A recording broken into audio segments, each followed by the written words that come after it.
listen throughout the world. It's football time in Tennessee. What is up, everybody? It is Lo, your host, and the rest of the Vols ATB crew with Brando, Big Shot Rob, and Drew. And we are finally here. Week 1 preview. I can't believe it. I still don't even feel like it's happening. I also just got tickets to go because the hurricane and some other events have changed my weekend. So I'm actually just a whirlwind of emotions because I wasn't going for the past however many months. Now I'm going to be there. So I guess 3 out of 4 of us will be there.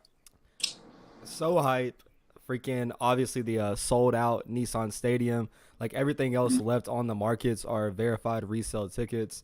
I think it's like around like 9,000 to 10,000. But it seems like it's going to be like a packed out Nissan Stadium for an 11 a.m. kickoff. And like Virginia fans, I'm starting to realize they probably haven't met a fan base like us that's going to be out there at Nissan Stadium about 7 a.m. So really excited for that. And going to get rowdy here in the home state. Dude, it's hard to believe that's finally here. You know, it feels like the last 5 or 6 weeks just take absolutely forever. God damn it, Chris! I do not look like JT Daniel. Nah, I ain't gonna lie, you kind of do. Like, maybe a little bit.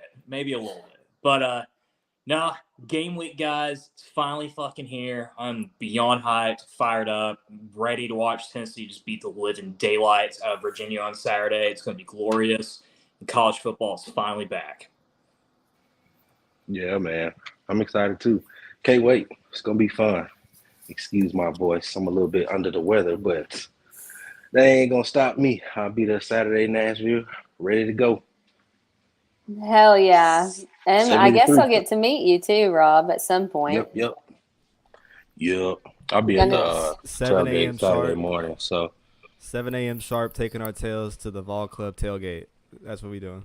I swear, All if you right. guys are not there at 7 a.m. shotgunning 4 Locos, I'm going to be very disappointed in all 3 of you. So I might not be there at 7 a.m. and I'm definitely not shotgunning anything, but I'll be there. me and Rob gonna figure out an alternative, but I've never experienced getting this ready at an 11 a.m. kick, especially in Knoxville. But I think Lo has his beat from her trip to Baton Rouge last year, where Oh, it's yeah. wild.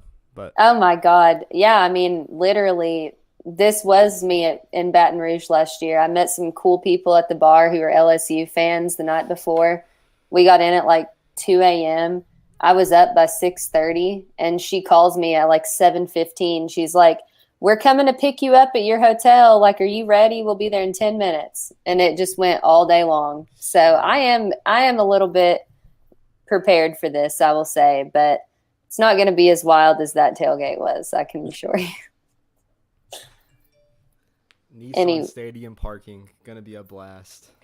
Oh my goodness. Luckily, I'm I walking. think I'm finna Uber to the game because ain't no way. I'm Ubering from Hendersonville. I'm not going through that. I'm not trusting anyone. No way I'm Nashville. finna drive It's a through all that. Nashville, Nope. and I'm not trusting someone with my car in Nashville. It is not happening. So gonna Uber to and from the game. Gonna be great. I'm just going to walk. I'm like a 6-minute walk away from our hotel, which is prime time. I love that so much. So I guess let's kick it off. First thing we're going to do is run through our depth chart. So we'll start with offense. So at tight end, we have Jacob Warren or McCallahan Castles. Left tackle, John Campbell or Gerald Mincy. Left guard, how do you say his name? Andre Carrick. Okay, just wanted to make sure. Andre Carrick. What's up, bro? Schedule, and I don't know if you're gonna like it, Bubba. Brando. You probably want to. There you go. You There you go. like to mute so that I can get a full speaking of our depth chart. You don't like it, Bubba. Center Cooper Mays, which is interesting, despite thinking he might be out for a couple games. A couple. Right. Well, we'll see. Right guard, Javonte Spraggins. Right tackle, Jeremiah Crawford. Our receiving starters are Brew McCoy, Squirrel White, or Dante Thornton Jr., Ramel Keaton. Quarterback, obviously, Joe Milton. And then running back starters are Jabari Small or Jalen Wright. Let's talk about it. Yeah, I mean, I think probably the one spot that I'm like really concerned about is it's probably center, because I think there's a huge drop off between Cooper Mays and the rest of the pack over there. And the one thing that really surprises me too is that, you know, we signed Addison Nichols and Shad Umarov, both offensive linemen from last year's class, and Addison Nichols is now fourth string on some depth charts, and you haven't really heard much about, you know, Umarov all fall camp. So a little bit concerning there that those guys are, you know, a little bit slower than usual as far as their progress goes. And I mean, you know, it is what it is with having Ollie Lane or Dane Davis back there, you know, at center as well. At least those guys do have like some experience and have been here for a while. But I tell you, I think the one position I'm like more fired up about than anything else is running back. I mean, you got all four of those guys right there to be able to contribute. And even the running back coach a couple days ago even mentioned that this was the first time he felt like, since he's been here, that he's confident about our room and the depth that we have, which speaks volumes considering that we had two guys last season that had double digits in rushing touchdowns. So pretty exciting in that regards. But I mean, I think of the rest of the part, especially a quarterback and wideout, there's not really any too big surprises, at least in my opinion. Yeah, sorry about that. The workplace, of course, fucking wouldn't have bothered me at 7 p.m. on a Wednesday. Nothing new. I pretty much agree with Drew. Most of the spots that you kind of expect to be where they're at, they are the same names we've kind of heard all off season. Ones that did, you know, I have an eye on is how Drew mentioned Addison Nichols, kind of nowhere to be found there. That was kind of concerning considering how he came out of Georgia as a really high prospect and how that recruiting battle went. I think he definitely will figure it out, but sometimes it just takes a little bit longer for these kids. What I really caught an eye on, Drew, was James Pierce at the Leo room. He doesn't have an or next to his name with Roman Harrison. It looks like James Pierce has had the offseason growth. That's a name that I'm really, really excited about. Mm-hmm. And then a lot of people mentioned how Arian Carter didn't have the second linebacker on lock. He's Caleb Perry or Arian Carter. But I just want to, you know, give credit to Caleb Perry, because when he came in, I was in love with him as a recruit. Obviously needed that first year to kind of get onto things or stuff like that. But a guy that's, you know, probably grown from year one to year two, plays all over the field in high school and has that mind. Now has been able to do it under defense with the staff. So I think you'll definitely see him make some adjustments and maybe get involved there in the linebacker room. The roster looks great. I mean, the most depth I've seen on a list in years. I mean, I'm glad you mentioned that too. I mean, obviously we'll do a little bit more of a breakdown with the defensive side of the depth chart here soon, of course. But I think this is the first time I think all four of us could honestly say in the last almost 10 years really, where like you finally feel like you have depth in all those key positions, whether it's quarterback, wideout. I mean, even offensive line, replacing guys like Darnell Wright. You still got, you know, Gerald Mincy and Spraggins and John Campbell as well is going to be able to, you know, contribute big time. So like, it's just nice that for once, like, it's not like, you know, if one of our starters goes down that we're fucked, you know? So like, it's just a nice change. Obviously that offensive line is going to be extremely concerning all year. I think that is the bloodline of that whole entire offense. And, you know, if they could be able to buy time for Joe Milton and our running backs as well to create opportunities and create, you know, positive yardage, I mean, the sky's the limit for this team. How cute. Sorry, guys. I got the kiddo. I'm about to put him down. But, man, competition breeds success. Yeah. You got depth. You got more bodies at every position. And now it's just time to show it, man. The last 2 years, they talk about, we're going to play multiple guys. They haven't done it. I think this year, they're going to do it. They don't have a choice. That's Carter, a great point. He's solidified himself. Honestly, if they didn't get Keenan Peely, Arian Carter would probably be starting, if I'm being honest with you. Like, for real. So, Brian John Marie's a happy man. Got a lot of depth in the linebacker room. Defensive line looks real good. Mm-hmm. They're doing their thing. I'm excited to see what they do, man. I'm excited. Yeah. I'm a little out of breath also. Sorry, guys. Whew. Man, under the weather, it sucks. But, yeah, I can't wait to see. It's been talked about all offseason. Defense going to take a step. So, let's see. Go out and perform, man. Hell yeah. I definitely agree, specifically at running back, because we were averaging like almost 200 yards a game last year. Yeah. With what we had. So to look at that and see four people that I think are all excellent. But the key thing is everyone has said, not to beat a dead horse, but is definitely that O-line. And, of course, Cooper Mays, that drop-off from him is concerning. So let's hope that he just stays healthy because that is a very important position, especially for the quarterback and him to get rhythm the whole game. I hope that we've at least been rotating the other guys in a lot so that they have some sort of rhythm. I mean, I think the thing is, too, is like you don't want to rush Cooper Mays, by Saturday. Because, I mean, this is a game where, of course, no disrespect to Virginia, the mighty powerhouse Virginia. We could win with our third string as our offensive line against these guys, and it doesn't really help them either that they're missing their all SEC defensive edge rusher, too. So, I mean, even then, it's like we could play Ollie Lane or Dane Davis, I mean, hell, we could probably play Addison Nichols and he would probably be just fine. In that regard. But you want him back by Florida. I mean, I cannot emphasize enough, like, how important it is to have Cooper Mays back and good to go by that Florida game because that defensive line that Florida has it's big. I mean, absolutely. You got guys across the board well over 350 pounds. I mean, just, freak athletes too. So, like, you want him back 100% by that weekend. A thing with me that I noticed that everyone we talked about all offseason, maybe even more off the show, was, Gerald Mincy, being stuck on that left side behind John Campbell. When the staff, recruited Campbell from Miami, they kind of solidified that was going to be his spot with his veteran presence coming into Tennessee, expecting Mincy to kind of go to that right side and take over where Darnell did. But on the depth chart, it looks like, Mincy still hasn't made that move. It was kind of feared all offseason going into practice, the last few weeks in fall camp.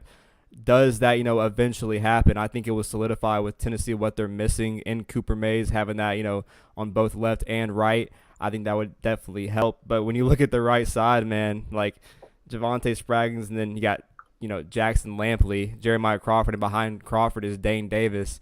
Obviously, it's concerning for, guys on the O-line that we haven't really seen other, besides special teams and blowouts the last few years. Definitely going to be worried.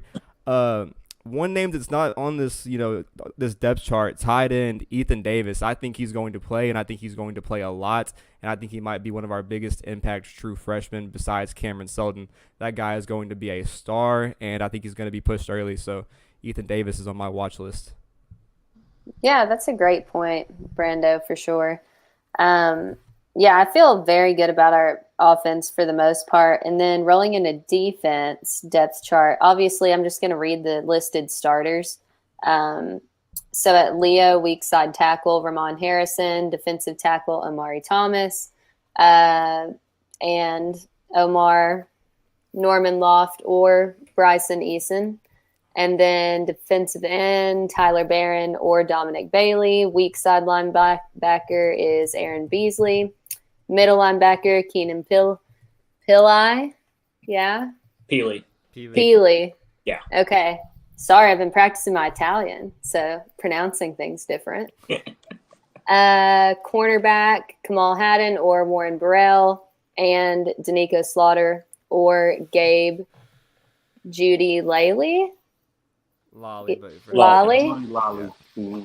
That's an interesting last name. Yeah. And then it's star, so like hybrid safety, Tamarion McDonald, and then true safeties, Jalen McCulloch and Wesley Walker. It's a mouthful. The safety position, those are like the only two on defense that do not really include the or. There's some new names in there like Will Brooks, and obviously Jordan Thomas coming back from tearing his ACL. He's going to have a chance to finally show out.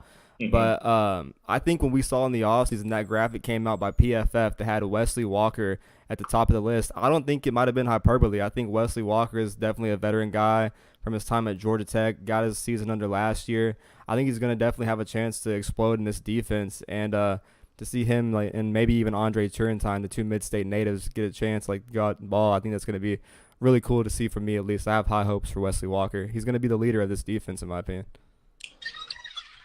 Yeah, I think so as well. I think it was AP I was listening to the other day, and he said some of the young guys were going through drills, and Coach Martinez was getting a little irritated because they wasn't doing the drills right.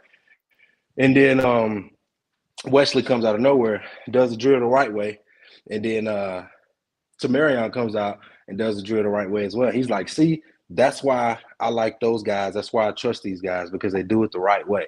So, you know, something as little as that might not be big to someone else, but when it comes to leadership on a football team, that little bit right there can do a lot, because he did it the right way. Coach praised him for it. Boom. Now he can pass that out to his other teammates. His teammates seeing the way he did it. They're like, cool, that's the right way. I can do that. Set an example. So, man, I think the secondary is going to be much improved. They might not be world beaters like the Bama and Georgias of the world, but I do think Tennessee can finish the season with a top 5 defense in the SEC. I really do. When your front seven is really, really good, your secondary doesn't have to work as hard. So if they can just hold on a little bit in the secondary while the front seven do their thing, I think it should be all right, man. I can't wait to see it, man. My one person I'm really ready to see, though, is Cam Sutton. I'm never going away from that. Cam Sutton is going to be special at the University of Tennessee. I can't wait to see him play. I can't wait to see Nico throw a couple touchdowns, too, in the third quarter.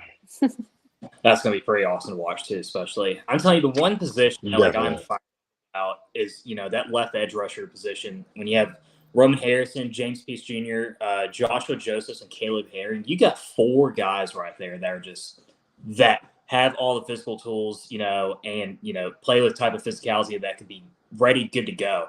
And to have that much depth in that, defensive line where those guys are playing easily, 40, 45 minutes a game, like that is going to be huge for us, especially coming to conference play. And I agree with Rob. I think you're going to see a lot of, improvements with the secondary. I've heard great things about Kamal Haddon, that he's had, made a lot of strides the last couple months too.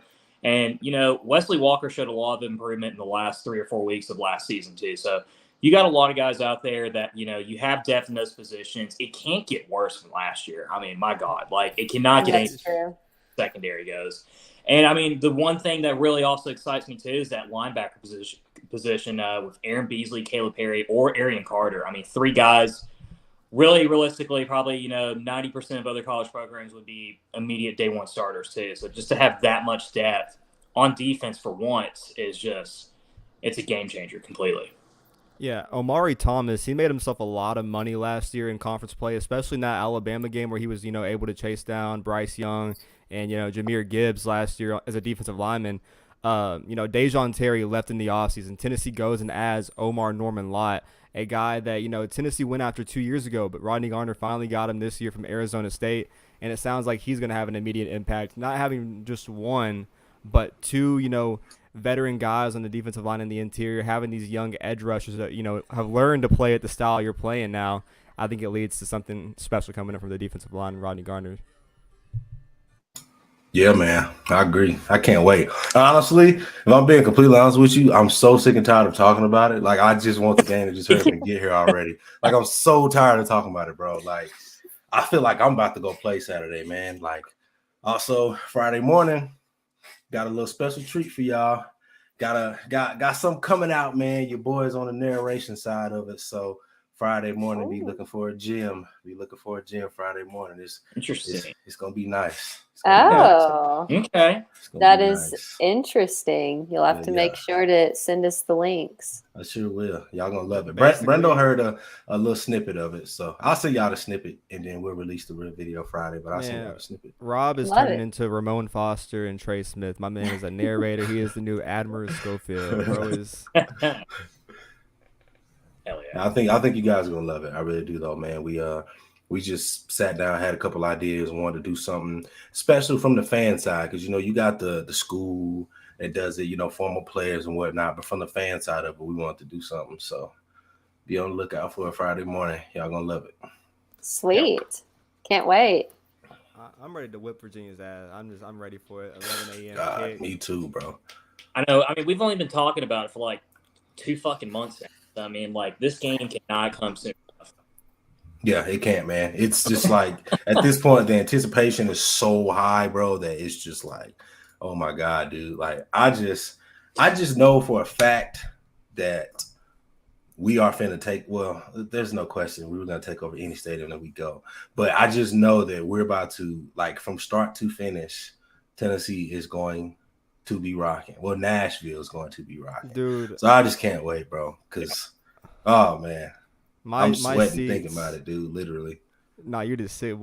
My seats are like 101 row D, so I'm right there with the Tennessee tunnel is, and I'm super hyped because I remember a few years back when we played in Nashville and they came out, it was wild. And if everyone does end up packing this thing out, it seems more people are intrigued the last 3 days before the game, 72 hours and counting down. People are wanting tickets to this game. So I think it's going to be a crazy environment. And, Virginia fans are probably going to enjoy it for a long time, besides the beatdown. But, yeah. Of course. I mean, I'm still not, I don't know. I'm excited, but I'm just really not mentally there yet.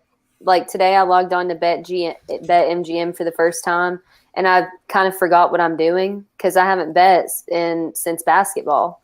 So I was just rolling through, and I'm like, damn, like, what am I going to pick this week? Like, this is the first week of, like, football betting for me anyway.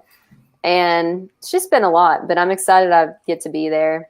Hope I have enough energy for the day because it's going to be like 90 freaking 2 degrees. As soon as you get a couple beers in you, you're going to be all right. We're going to be lucky, though. 81 at kickoff in Nashville. It seems it's going to be like that. It's not as bad as I was thinking it's going to be, so we kind of got blessed a little bit. I could do 80 degrees. I can't do no 98, 99 in Nashville, we call this week false fall because this shit is going to be gone next week.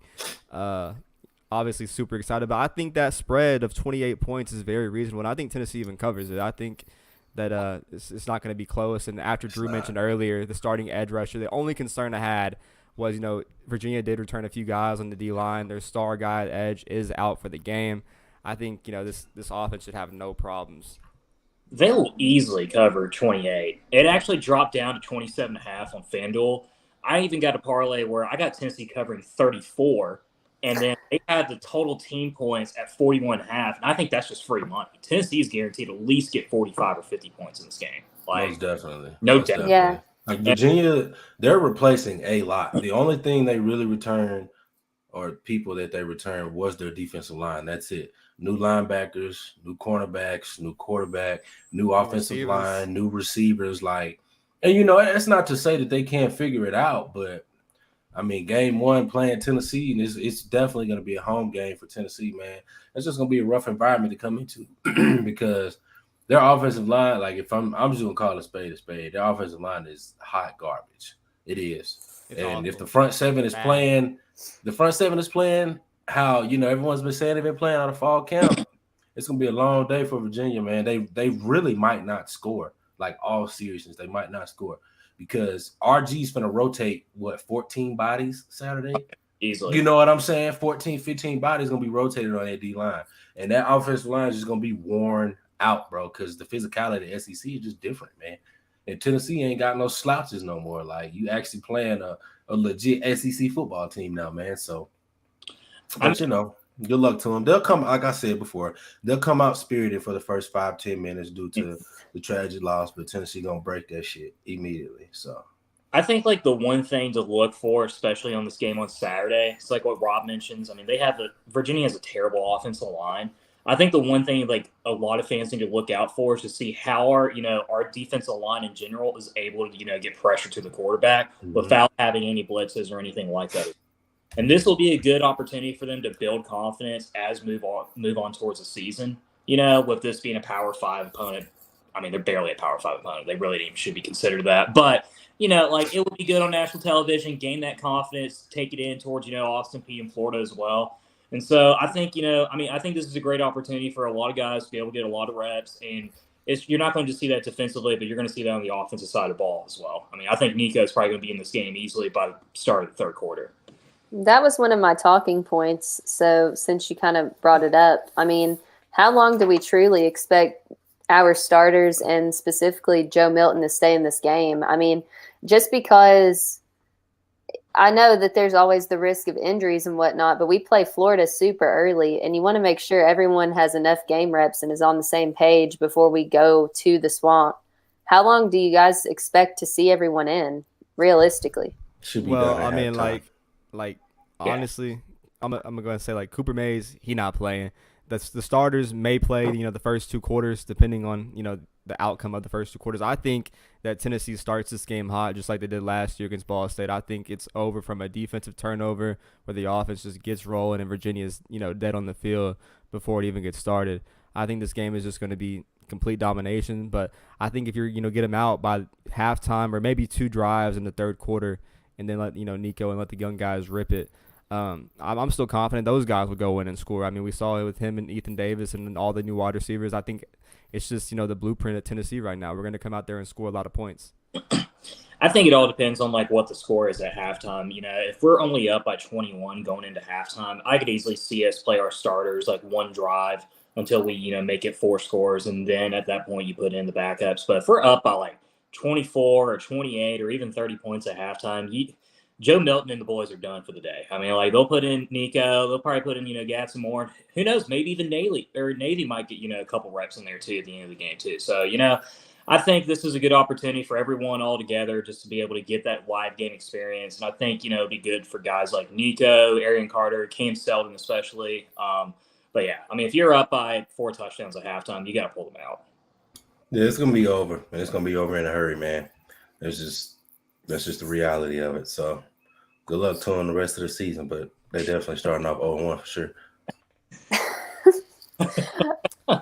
I mean, it's just, I don't know. Poor Virginia, man. They're coming into a crazy environment, coming back, having a fresh start with their football program. The Tony Elliott era, it's really his first real roster where it's kind of his guys going in and establishing his offense. I think it could go very, very wrong. And, obviously they got a whole season to correct it, but not a great start coming into Nashville and getting dropped like that. Can we make an audible right fast, Lo? Yeah. Did y'all see that Eric Gilbert video? No. Yeah. Oh, no. This freaking idiot. This guy broke into a vape shop, with a rock, crawled in under the glass, and is in there grabbing whatever. Gets to the door, and the police is already there waiting on him. Oh my God. And then they arrest him. Bro, you're a 5-star tight end, bro. You ain't got no money. Bro, you was at LSU. You got to have something. Call somebody. Man. Georgia. It kind of surprised me that he didn't have an NIL deal with that vape shop, So, I mean, it's just poor sense of, poor judgment on his end. I mean, his career is definitely done. And he was fighting for eligibility with the NCAA. So, I think it's safe to say that he's not going to be getting that eligibility this fall for sure. And all these Tennessee fans, go get Eric Gilbert. Yeah, all right. Okay, that would have been your vape shop in Knoxville. No, it's unfortunate because, that's a kid that has all the talent in the world, could be an NFL, definitely has the potential to be an NFL talent if he just has his head in the right place. And it seems like, even Georgia tried to correct this behavior, which is hard to believe. But even they couldn't be able to do it, and they had to pass him off to LSU, and we all know how much of a disaster that was. So just really unfortunate for the kid. You hate seeing, 19, 20, 21-year-olds just throw their lives away just like this. But, yeah, what a dumbass. An absolute idiot, and I do not feel bad for him at all because you made your bed, so you sleep in that motherfucker, my boy. Exactly. Literally, just an embarrassment, man. Embarrassment to just your university, your mom, your dad. Bro, a vape shop, bro? 30 for 30 going to be crucial. Sorry, I just wanted to make that audible right fast. I like it. I did see the video. I just didn't pay attention to who it was. I was just like, who the fuck is this idiot doing this? Obviously, everyone has cameras now. What does he think he's doing? I didn't even pay attention to who it was. That had a mask on, and they still knew it was him. It was one of Pruitt's recruits on trying to get here of Harrison Bailey as well. So, yeah, great judge of character from Jeremy Pruitt and the boys too. He definitely could have called Jeremy Pruitt. What is that? A vape shop broke in. In all my years in Alabama, I never dealt with this shit. I remember that video with what's the name got arrested? He said, all my years in Alabama, I never dealt with this shit. Can you just let him go? You sound way too much like him. Oh, man, I loved imitating Pruitt, man. That guy's hilarious. I should have known he wasn't going to be good for us when he didn't know what asparagus was. What is that? What the hell you think it is? It's a vegetable. All right. What are y'all's keys to victory for this Saturday at 11 a.m. in Nissan Stadium? Obviously, wake up and be there, number one. but I want to get y'all's opinions. I think it's obviously 1, D-line domination. 2, Joe Milton has to be Joe Milton, who we saw in the Clemson game, get the ball rolling. And 3, I think the environment that's, predicted to show up here now, I think we just got to go out there and be loud because Virginia, they've never played in a crowd like this, even though it is Nissan Stadium, and it's going to be a different kind of thing for them.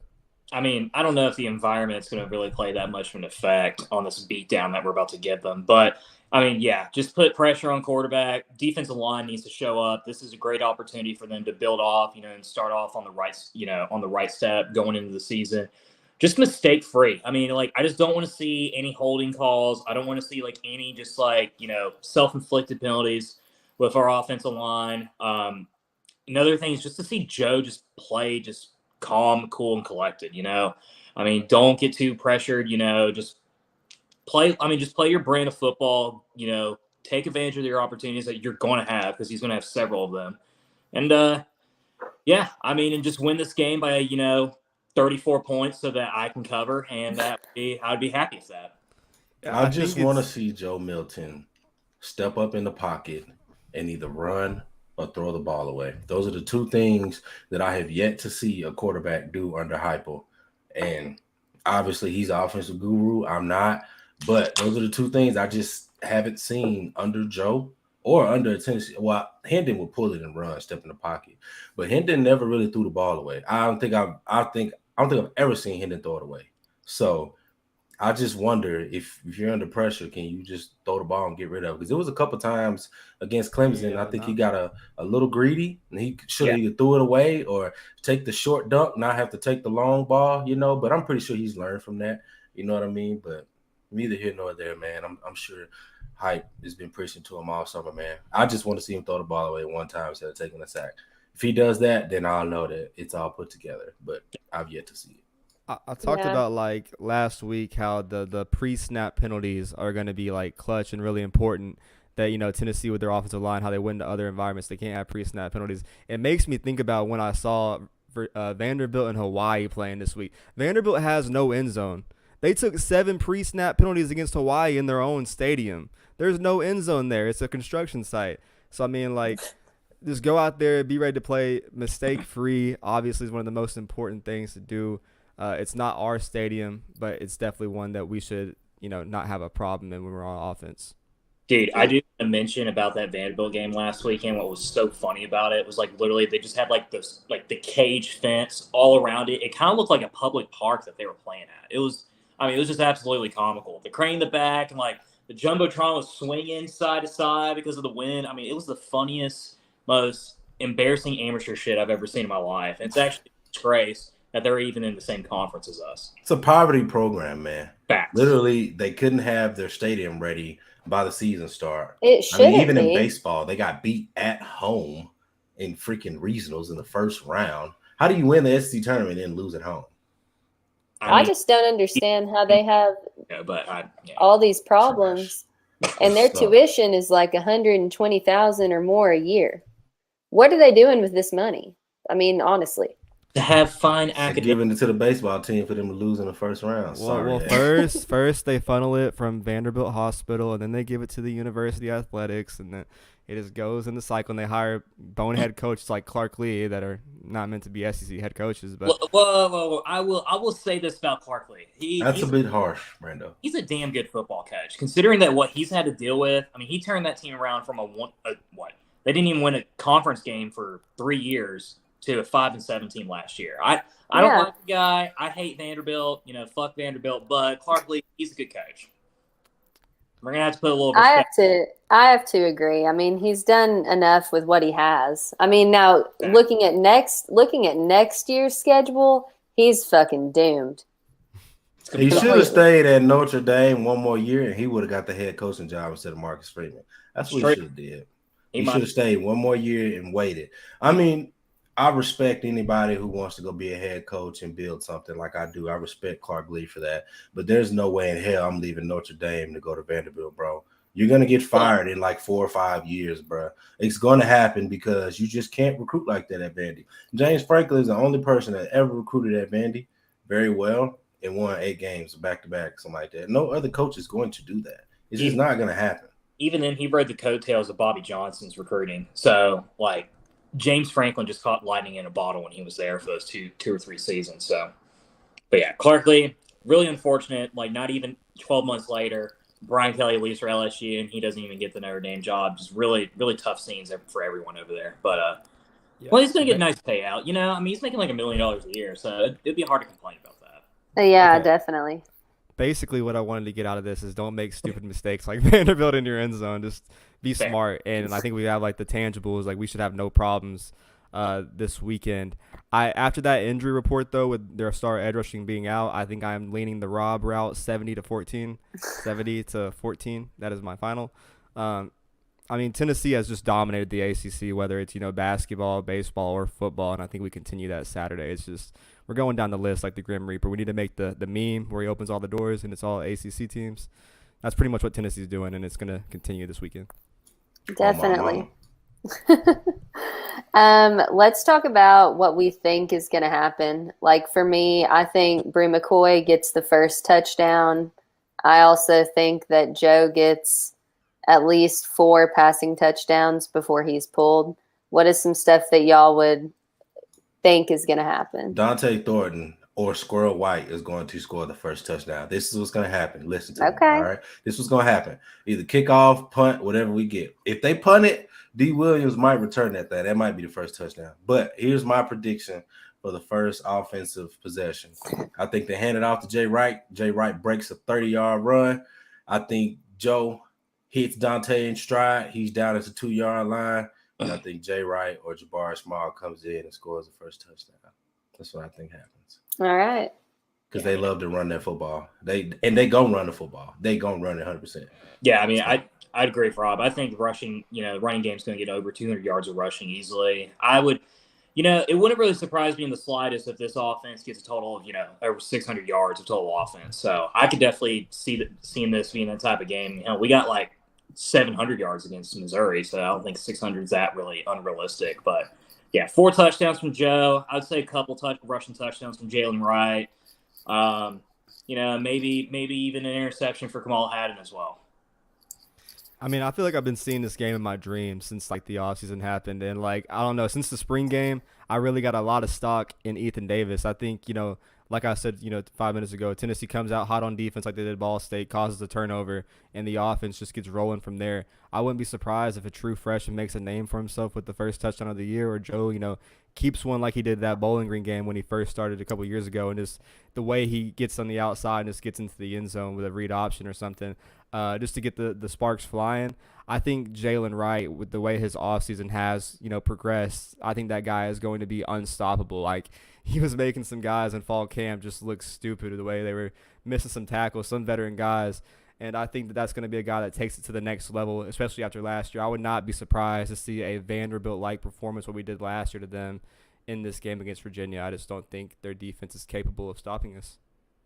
I don't think they are, and I just think that we have so much depth in the running back position that you're going to have guys especially like Dylan Sampson too, that are going to be able to have breakout runs and, get 40, 50, 60 yards on a carry easily. So this is a good, just a good game for Tennessee to build momentum and confidence, going in closer towards conference play.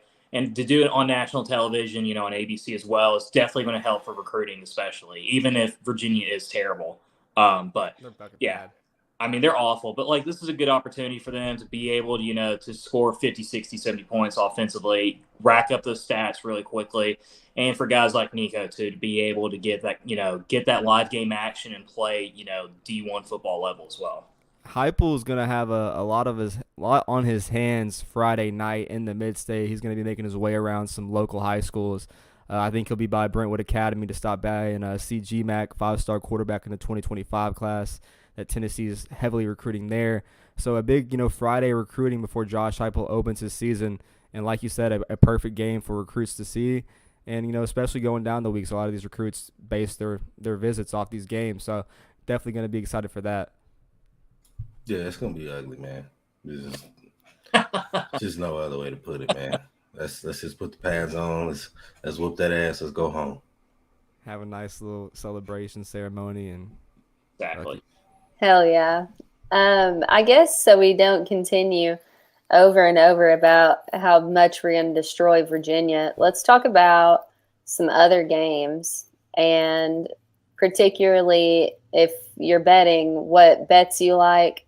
I saw that UT covering at -28 was one of the safest bets of the week. So obviously I threw that in my parlay. I went a few random ones. One that y'all are not going to agree with me with probably, but I just had a feeling about this. I think that New Mexico covers at 38.5 against Texas A&M. It's nothing about New Mexico and everything more about how long is Texas A&M leaving in people. That's a hot take. I mean, that's a scorching hot take. I know it is, but I go with my gut, and I had a free bet, so why not?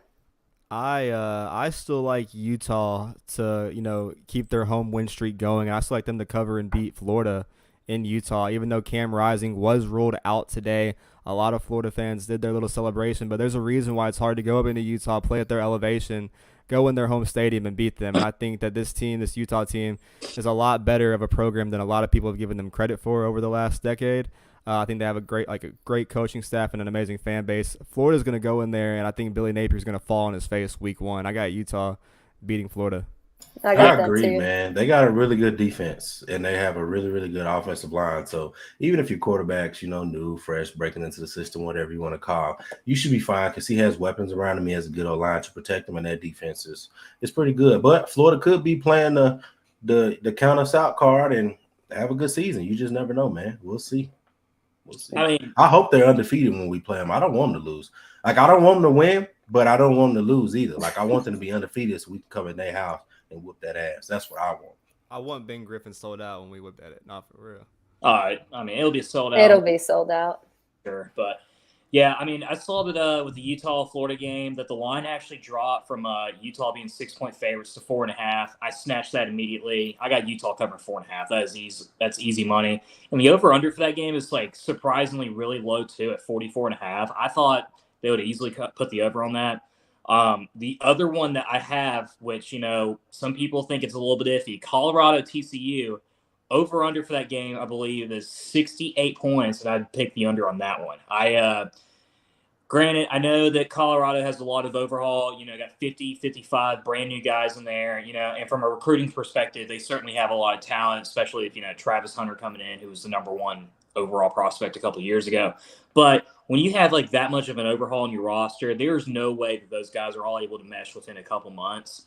And with it being at TCU, and TCU, just coming off of playing the national title game against Georgia, and have lost their star quarterback, but they're still returning a decent amount of talent. I think they will win this game easily by 3 or 4 touchdowns. I just don't see Colorado scoring more than 14 in this game. That's fair. Also, what about South Carolina, North Carolina, and then LSU, FSU, of course? I'm going to tell you what. If South Carolina can't beat North Carolina, they're in trouble. Yeah. They're in trouble. Yeah. I agree. Because North Carolina's defense is freaking atrocious. Now, Drake May is going to do his thing. Drake May is enough the stops. You should win that game because their defense is atrocious. So if they can't score on North Carolina and they don't win this game, South Carolina's in trouble, man.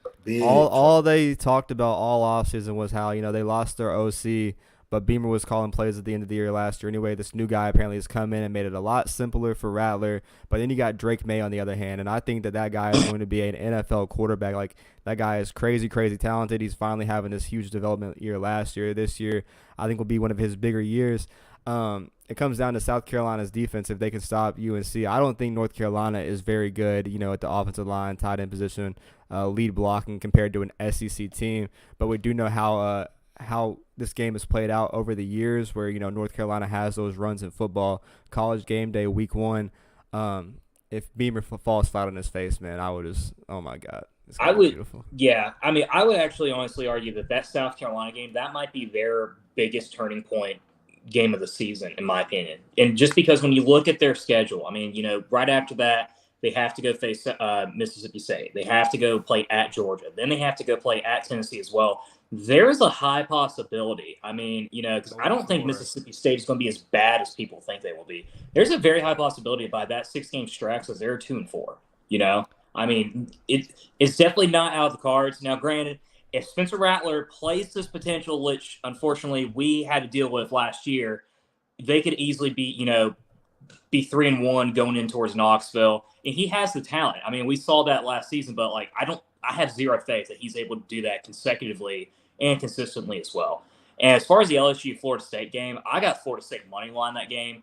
I know LSU's missing out arguably their best defensive player for week 1. And it's so bad to the point where I think it was an NCAA eligibility issue as to why he was ruled out for that one game. But to give you an idea of like how desperate Brian Kelly and his staff is to have him on there, they were willing to try to schedule an opponent for week 0 last week so that could be his 1-game suspension than as opposed to him being suspended for Florida State. And I think LSU's a good team. I think they're just a little bit overhyped. I still don't really have that much faith in Jaden Daniel as well to be able to win a big-time game like this. So I got Florida State winning that one. I think Jordan Travis is a crazy, really good quarterback, man. Their receivers are like the length of their receivers and tight ends is absolutely insane. I think that like the height average is like 6'6", 6'7". They added Kyle Morlock, the tight end that Tennessee was out after from Shorter University last year, another weapon on offense, and their running back room is really, really underrated. This game is going to be one where, Florida State is getting itself back into like national prominence in college football, and I think they do this, probably get it done this week. They've been recruiting hard. Jordan Travis is dynamic as can be, as probably one of the best quarterbacks in the nation, fairly. And I think it's going to be something that, Brian Kelly and LSU, they have a tough pill to swallow. I don't think it comes down to a field goal like last year where the game ended like that. It's going to be a very win. Like, just going to win. I'll say this. If Florida State wins that game, in my opinion, they'll be in the college football playoffs this year. Like, I don't see Clemson beating them. That's I really don't. bold. As far as talent goes, Florida State's right there. I mean, defensively, they may have even improved from last year. And with a lot of key guys returning like Jordan Travis, I just don't see anyone in that conference could be able to play at that same level as Clemson. Because I think Clemson's fallen off quite a bit with the last couple seasons. I agree with Drew there about the college football playoff situation, but I also every day we wake up and there's a difference in college football realignment. FSU has been really vocal about how they're upset with the ACC contract. Greg Sankey saying he's not in an immediate rush to do anything, but when you're Greg Sankey and you're the chairman of the SEC and FSU has 2 back-to-back wins over you and they won in your conference, they're a national brand, I think that maybe opens up the idea of a lot of people wanting that kind of competition on a consecutive basis where we are leading up to the mega conference era of college football. It's going to be coming to like the Big Ten is like 16 teams, bro. Like you got Washington, Oregon, all them going over there.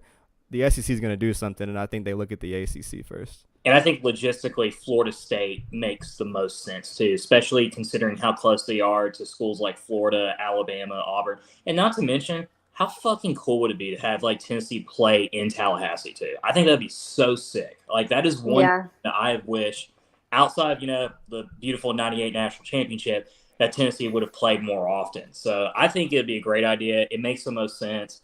It really wouldn't even surprise me either if you see a school like maybe even Clemson wind up joining within the next 5 or 10 years too. Yeah, I mean, all of these are excellent points. It is crazy just how much it's changing, and like it's really starting to set in that this is the last playoff with 4 teams. Like this is the last year for that. The possibilities are going to be endless after this year. Who knows what's going to happen? It's going to be incredible. I can't wait for that. We're going to be on this show next year talking about how it should be expected for Tennessee to be in the new college football playoffs every year, probably. And not to jump ahead from a year later conversation, but honestly, that should seriously be the expectation for this program, even with the amount of talent that we're going to be losing after this season. I mean, you got 12 teams in, and you're going to have 7 at-large bids, and honestly, how fucking sick would it be for Tennessee to play a home playoff game in Neyland in December? That's going to be insane. I mean, my God, that's going to be insane. Just looking at the Week 1 schedule, one game that's on Monday that I didn't see at first is Clemson and Duke. And usually I would just wipe this off as a Dabo blowout, but Duke has really turned around their football program. They're recruiting insanely high. They went really portal heavy, and they have a really, really underrated quarterback who might be a top 3 quarterback in the ACC next year. They've kind of turned their thing around since Cutcliffe left them, and their whole coaching staff is really eager. I think Dabo might have his hands full in Week 1, and that would be pretty lovely to see. It would be. I think the spread was at -14 on that game. That's high. That's high for on the road. Yeah. I mean, that's gonna be a tall order to cover that. I mean, I would not touch that game at all. But Yeah. like if you are feeling a little, risky, I mean, go for it. Have Duke cover 14 as underdogs. I mean, I think it's certainly a possibility.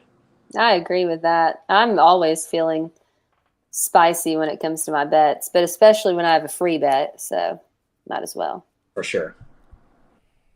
Jesus. Well, I don't know if countdown. I don't know if I have anything else to talk about. I don't want to ramble. I cannot believe we did not talk about this last week, but shit. the home of the Tennessee Volunteers basketball program, the Food City Oh, Center. What is I'd love to hear y'all's thoughts on the beautiful Food City Center that is formerly known as TBA. I'm pretty much in line with everyone that if you touch Nissan Stadium, like we're throwing hands.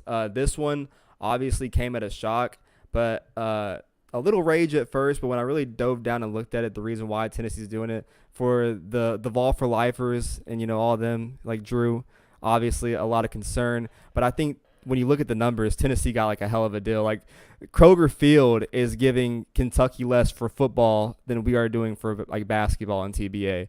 And I understand that, Danny White, he had to get a little bit of good press and come off the top ropes and go at Tony Elliott because he probably had this in his back pocket. And they always do it at perfect timing. But I think whenever we do drive in and we're at G10 tailgating for some Vol games and we look over to our right at G5 where, the Vol Club usually is, we're going to see fucking the big foods. FC. We're going to see a big fat FC logo on there. I think as long as they also, cover the renovations and, have some upgrades themselves, then it can be a win-win for all because, God, we need it. Like, look, I honestly don't really care about it at the end because, it's covering for a brand new Jumbotron. It's covering, for locker room renovations, more suites as well. And Thompson Bowling's been long overdue for that for easily the last 5 years, So it's good to see that's much needed. At the end of the day as well, I mean, there's so many other schools too that have like ridiculous sponsors as their like name for their I mean, like Louisville's the KFC Center, and Kentucky is Kroger. KFC Yum Center. KFC Yum Centers.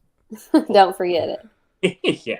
But, I think this is something that you're going to see with college athletics for the foreseeable future. I mean, even Georgia Tech gave away their naming rights for their football stadium as the Hyundai Field. So I mean, guys, we're building a hotel by our football stadium in the next 5 to 10 years. Like that's amazing. It's fucking happening. Is where you need the sponsors at. And I think Danny No Nugs knows especially that you don't take the naming rights to Neyland Stadium because I will be with all the other rednecks with their pitchforks and protesting Highway Walmart if that does happen. So, but I mean, I don't really have that big of an issue with it. And honestly, while we're at it, get the naming rights for fucking Lindsey Nelson Stadium too. I mean, like if we had like Chick-fil-A Field or something like that, I don't care. Just get more money here. I agree. Going to do that. I don't really care in the end if it's providing better facilities for everyone. I did just remember one more topic to round us out to a full hour. The new rules for the stoppage time in college football. We haven't talked about that. So it's really weird because like it can base off like obviously the tempo of the game and what you're doing, but like after 15 plays or like 2 drives, there's 2 minutes left in the quarter. I'm like, holy shit! Like the clock is going insane, and how it affects Josh Heupel and us. I think it's definitely going to be able to like a way where teams can cheese it, where they can cause problems, like where teams can abuse it, like they have against Tennessee, to try to get more time and how they run their offense against Tennessee's defense. But I also think it's going to give Heupel a whole new way to exploit teams and just be able to score as much as he wants. And as long as he does that and plays on the hash marks, teams still have not figured out a way to stop this defense. And I think it's going to be like an unlimited point hack for Josh Heupel. I think if anything, I think it actually helps us in our favor more than anything else. Because I know they added it because of our fast-paced offense and whatnot. But having a continuous clock on there, even after first down, that's going to force guys on defense to get back to the line and and try to get ready for the snap. And that's going to play for our favor too, because we're still going to play at the same tempo. We're still going to score within 4 plays, within a minute and a half or 2 minutes. And that just, gives less time for our defense to, have to, play for 10, 15, 20 minutes, every other drive. So I think this will actually help us in the long run. And like what Brando said, I know Heupel's got a trick under his sleeve as far as, playing that to his, as his advantage. And I mean, I don't think it's really that big of a deal because the NFL does it. And I don't know. Sometimes, sometimes you need to cut out the games a little bit for being over 4 hours because when you're playing like Ball State and the game started at 7:00 and it's still 10:45 with like 10 minutes left in the fourth quarter, like it's aggravating as hell. I mean, I think that even that Bowling Green game a couple of years ago, like ended at midnight. I mean, so that shit was crazy. It was, and that game was over after the first quarter. So I don't really have an issue with it. I will say, I mean, it will be a bit of a change as a fan, like for the big games, for them to fly by so fast. And honestly, I think I'm going to be a bit sad because it's going to seem so much faster when it's a huge like rivalry game. Yeah. But I do think that it's going to absolutely work in our advantage. Now, there's the flip side of it too. Like Brando said, people could use it one way, but they're forced to get their asses back. Or else they have to use some sort of injury timeout or something. Well, that's where the fake injury rule has still not been addressed. And that's ridiculous. I think there's one like where they have to sit out for one play. But I was actually talking to this about someone earlier today. I think honestly, the one way that you affect this, where you stop the nonsense of the fake injuries of like every other drive against us, at least the NCAA needs to do, is you make them sit out the entire drive. The thing is, Josh Heupel, he incorporates it too as well. Like, how many times after Tennessee scored in 1 minute did you see Jackson Lampley or Dane Davis like, oh, my knee on the kickoff on the field goal, like, the field goal injury where everyone just resets. Tennessee definitely 100% did it with the defensive depth being as bad as it was. Hawaii had no timeouts, and they were down 3 scores. They came back, and oh man, a guy from Hawaii has a cramp in Nashville, Tennessee. How could this be? Like, I definitely think that there's going to be ways where people can, have fun with it, but I think that it's not going to hurt us as much as, I think refs and umpires now are going up to opposing head coaches saying, I know what you're doing with the clock, hey, knock it off, but they can't really enforce anything. But I mean, so many times that he says it's probably going to get a coach like, okay, let me chill out a little bit. Yeah. I don't think it's going to be really that much of a difference. I don't think we're going to notice it because we're still going to average 45, 50 points a game, so. While we're talking about touchdowns, obviously we are used to the NIL of the Cookie Monster and stuff like that. This year it is Brew McCoy, but there is some other NIL incorporated things this year. And I know if y'all didn't see, Joe Milton obviously getting every player on the team Beats by Dre headphones before kickoff and game week. That was really cool to see. But I don't know if y'all saw the Brew McCoy NIL he's doing outside of the Cookie Monster, which is for like the AED machines, which is like a heart rhythm machine. I love that. Every touchdown that like Brew McCoy scores is I think through it is having a one AED device donated through Huddle for Hearts. So that's awesome. Obviously not the most expensive technology, but can definitely save a life in an instant when it's definitely needed. And for them to be able to have that, he's been doing like a lot of CPR training and stuff in the facilities. I think that's going to give him something else to play for. And me personally, every drive I want Brew McCoy to have the ball in his hands at least once. So yeah, I mean, I think it's a great cause. I think it speaks volumes about like the culture within our program, the type of guys that we bring in, and it'd be great too for if the Alabama fan when we beat them at Bryant Denny and have to use those like that to know that Brew McCoy saved their life. Oh my God, that's what I wanted to touch on. If you think that making this pace of this game go faster is going to stop us from reaching 125 decimals a game, you're just going to cause more heart attacks. And I think the heart attacks that Tennessee games cause might get these changes in rules reverted. So facts. Very true, very true. But I do love that. It's a great cause. I mean, I will say AEDs are expensive as hell. If you don't have a grant or whatever, I mean, it took a lot for us to get one at work. And we did have one donated to us. Otherwise, I can't imagine how we could have afforded this thing. So great cause by him. And also, especially with all these weird heart conditions going on, having that like available way more is very important. Saves a life, definitely. So shout out to him. Well, Yep. guys, as the great VFL Daryl Taylor once said, we gonna whip that fucking ass, and can't wait to see y'all Saturday. We'll Drew in spirit, low, bright and early at 7 in the morning. I'll Robbery try. at 7 in the morning, and let's go win a game. Yeah, I'll chug a Bush Light for you guys. So Perfect. Sounds good. And yeah, I can't wait. And I will see everyone there, Drew in spirit. And till next time, good night and go Vols. go Vols, Yes, baby. sir.